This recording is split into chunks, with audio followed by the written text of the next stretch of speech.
A few years ago, Martin Scorsese kind of stepped in it. I guess if you can step in it when you're a filmmaker of his stature. I mean, whatever it is in terms of internet drama, he can just look down at his shoe and go, oh, that's interesting. But anyway, he made a comment about comic book movies not being cinema, which got a lot of people riled up, including me. I mean, I don't really get riled necessarily, but I thought, it's kind of an ignorant statement. I didn't believe for a second that Martin Scorsese had immersed himself enough in the comic book film genre to make a statement like that knowledgeably. But it turns out he was just ahead of his time. As I like to say, quoting Heath Ledger from The Dark Knight, I'm a man of my word.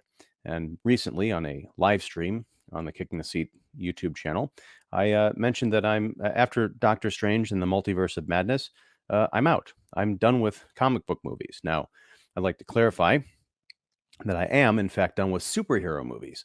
As I was thinking about it in the days afterwards, comic book movies are kind of an eclectic bunch. It's not a homogenous genre, although it is largely homogenous. It does encompass things such as Ghost World, American Splendor, even the Jennifer Lopez, Owen Wilson rom com from earlier this year, Marry Me, if you can believe it or not. That was based on a comic book. So, yeah, for the next year, and I can't walk away from the genre completely. For the rest of my life, I'm never going to watch superhero movies. I am so invested in superhero movies past, and I'm also a current comic book reader. I've been a comic book collector since I was, 10 years old. I just can't say I'm out completely, but I am going to take a break of 1 year, starting right now. I guess Doctor Strange and the Multiverse of Madness was unfortunately the last superhero movie that I'm going to watch, and that also includes TV shows. What a note to go out on. That not very good movie. Now I know a lot of people love it. A lot of people are kind of like, eh. I really, really disliked Multiverse of Madness for a few reasons, which I've detailed on the live stream that we did. You can check that out in the link below. But it was sold to us as a Sam Raimi kind of horror film in the Marvel universe, and that conjures up a lot of ideas, a lot of possibilities. Sam Raimi is a wonderful director with decades of history in different genres, but he knows how to do horror. He even knows how to do comedy. The Marvel universe, Marvel Cinematic Universe, has had its share of comedic elements and dramatic elements. So really infusing some horror into it could be an interesting prospect. Unfortunately, and there's a lot of talk about extensive reshoots and things, and kind of the Raimi vision being watered down to encompass more of the Marvel aesthetic and the Marvel roadmap. We didn't get a horror movie. We didn't even really get a sequel to Doctor Strange. But I'm not here to litigate a previous live stream. But I will say that I came out of that movie disappointed that the multiverse that we were also promised was relegated to about maybe 10 minutes of actual imaginative storytelling, and the rest was hey, look at this cameo that's almost instantly undone. Hey, look at these brief glimpses into other worlds that we're not really going to see. Glimpses that I think were teased out far better in the Disney Marvel TV show What If, which I didn't particularly care for, but there was a really good Doctor Strange episode in there, and that 25 minutes or whatever was far better than the 2 hours that we got from Mr. Raimi and company, or should I say Mr. Feige, because Sam Raimi, he's not really a part of that movie, and no one can convince me otherwise. So what does this mean? It means that I'm not going to be doing weekly live streams anymore for the Disney Marvel TV shows or the movies, or the DC films, because famously I really hated Matt Reeves' The Batman.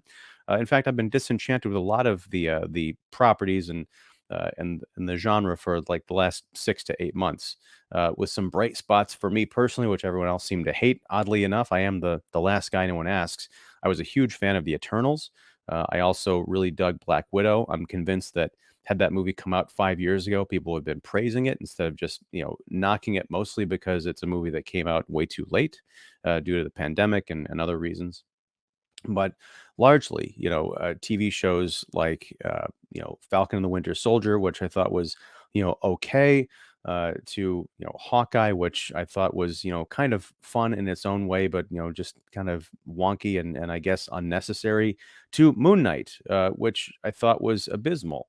How do you have a TV show that's roughly 6 hours long about a superhero who only appears in a total of 17 minutes of screen time? And that's being generous. You don't. You end up with some BS soapbox non-drama about mental illness, allegedly. That was, and there's a lot of press about like how that's an outrageously violent and adult and mature TV show. When you can watch Daredevil reruns, also on Disney Plus, I believe, that have far more explicit content and character impact and heart than anything in Moon Knight. So I don't want to get on a complete tangent here, but I will say that, yeah, as of right now, I'm not going to be watching superhero movies. I'm not going to be live streaming about them, but that does not mean that the kicking the seat live streams are going to go away. What does that mean? Great question, Ian. It means that Earth's Mightiest Critics, my panel of incredibly talented and committed and oh so very patient co-hosts each week. We're going to soldier on. They're going to soldier on largely without me. So, for example, when Thor: Love and Thunder comes out, a movie I have less than zero interest in after that trailer. I mean, how many more times in 12 years can the main character not be sure of who he is, minus some kind of a Guy Pearce amnesia situation? It just looks so tired and played out. But again, haven't watched the movie.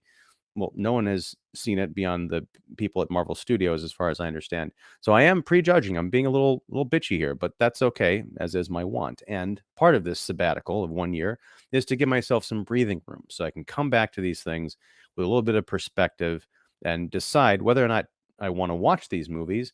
And if I do watch Thor: Love and Thunder and say, "Hey, I was completely wrong about that. The trailer sold me a movie that that I didn't actually see," and I'll admit that I'm wrong. I do that a lot because I am wrong a lot. But anyhow, there is going to be a Thor: Love and Thunder live stream with Earth's Mightiest Critics. I'm going to set it up. I'm going to advertise it. You're going to know the date and time. I'm going to pop in to introduce the episode and introduce the panel, and then turn off my camera, go watch some probably bad reality TV with my wife, and cuddle and have snacks. I'll come back an hour later and say, "Hey, that was probably a really great conversation. We'll catch everybody on the next one." And that's it. It's going to be sort of a comic book, or sorry, superhero movie time capsule. So when I do go back, a year from now and decide to watch Thor: Love and Thunder, if I do, then I can watch it and find out, hey, what did the panel think of it? How did that line up with what I thought of it?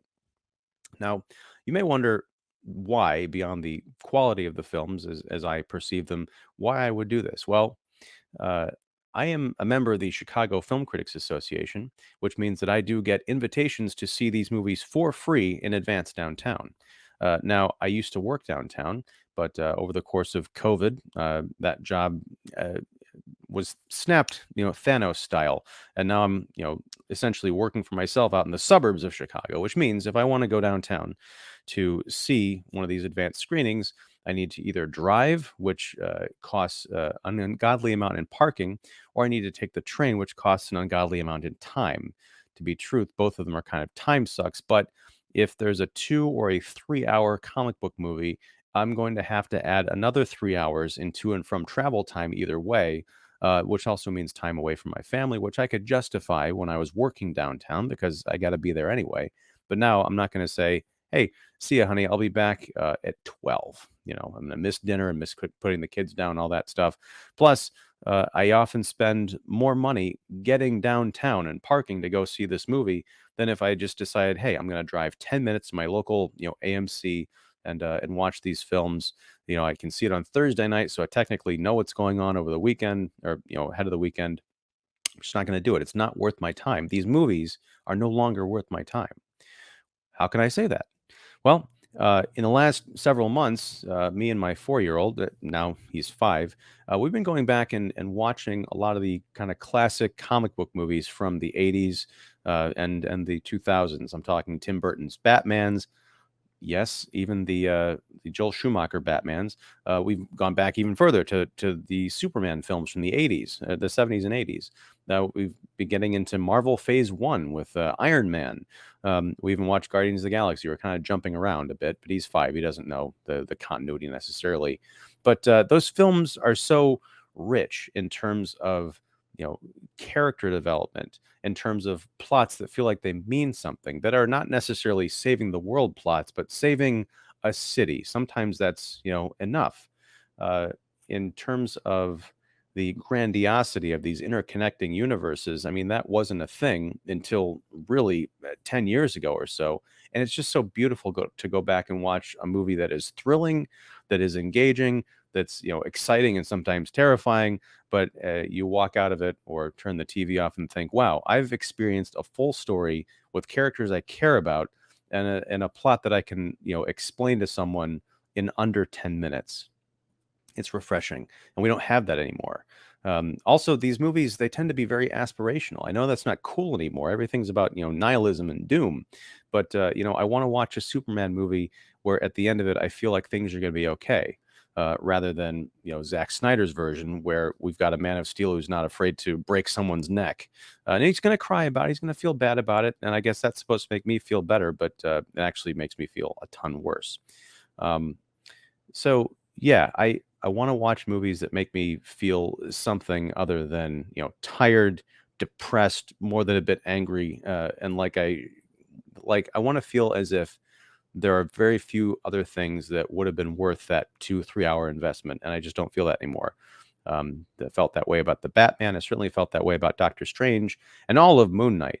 The only thing I got out of watching those films and TV shows is getting to talk about it with my friends, with Earth's Mightiest critics, and that's why we're going to continue the live stream tradition. Also, we've developed a nice, cozy community of commenters. Say that 3 times fast for the weekly live streams, or whenever we have the comic book movie, superhero movie live streams. So I don't want to give that up, but I also don't want to support these studios. And I have the critic credentials to watch these things for free, but I am just like most of you watching this. I am paying my hard-earned money to be slapped in the face, every month or so, and I'm tired of being slapped. So I'm going to slap back by not attending. I'm going to speak with my wallet and vote with my feet, as it were.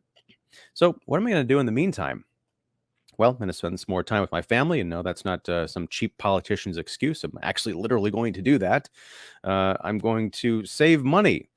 I'll probably end up spending that money, but what will I spend it on? I'm going to spend it on probably watching other films. I'm going to spend it on reading, buying comic books. I mean, I'm already a current reader, but I can go back and read the new, Marvel Masterworks series where they're reprinting all of the early Fantastic Four and X-Men and Doctor Strange adventures as they originally appeared, catching up on those rich stories. I read the Spider-Man collection they put out, I think, late last year. It's just amazing.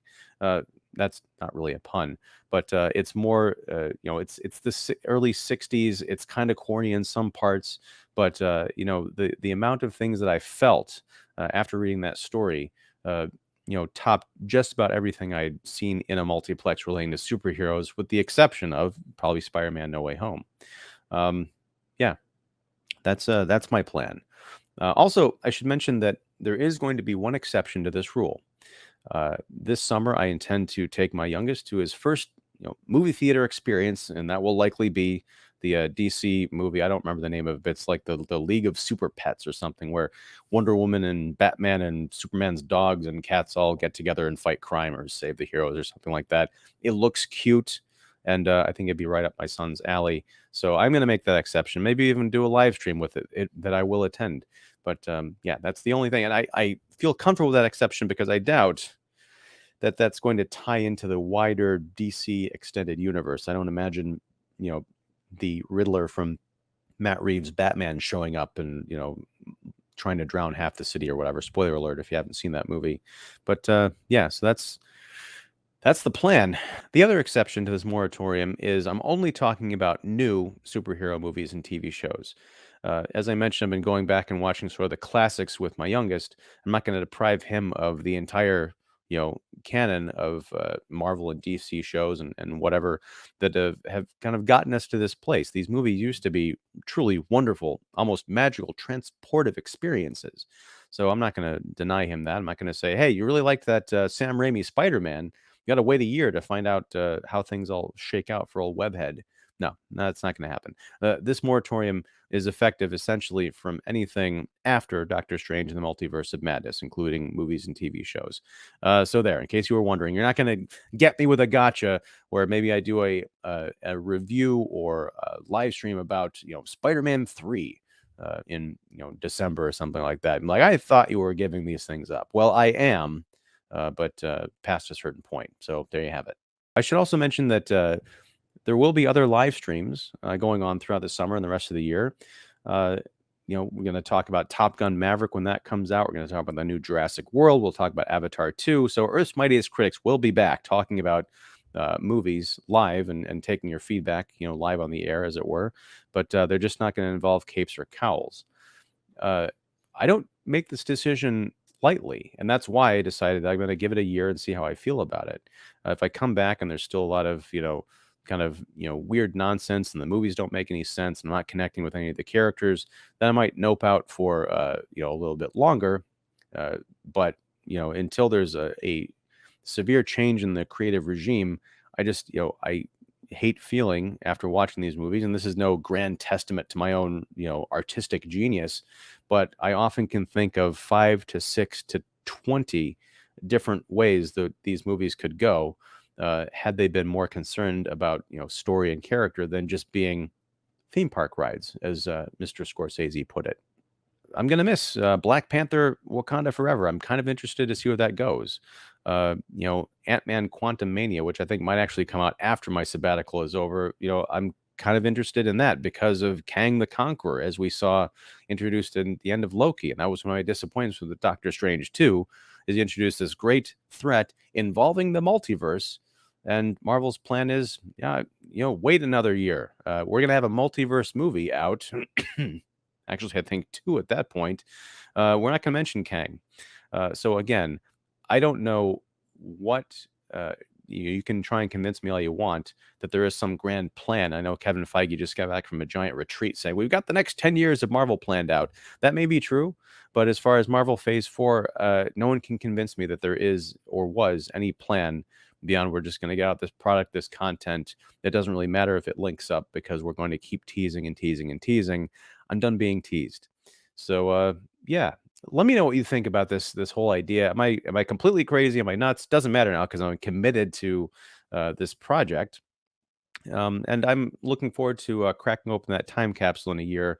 I can't thank my colleagues and friends enough, Earth's Mightiest Critics, for offering to keep this going in my absence. Well, actually, I offered and they accepted. At least most of them have. So, yeah, we'll see what that all looks like. And yeah, thank you for watching, for being a fan of the show. If you are a fan of the show, if you're new to the show, please like and subscribe and go back and watch the Earth's Mightiest Critics roundtables that we've got in that playlist, along with all the other content. I'm going to keep making videos and doing interviews and roundtables and things. It's just with superhero movies in particular and TV shows, I'm done. At least for 365 days or whatever after this, whatever this is time stamped. So yeah, please like and subscribe as I mentioned, but also support Earth's Mightiest Critics. You can find all their information down below. And until next time, whenever that is, whatever that is, thanks for watching the Kicking the Seat YouTube channel or listening to the podcast. And Excelsior, and take care or something.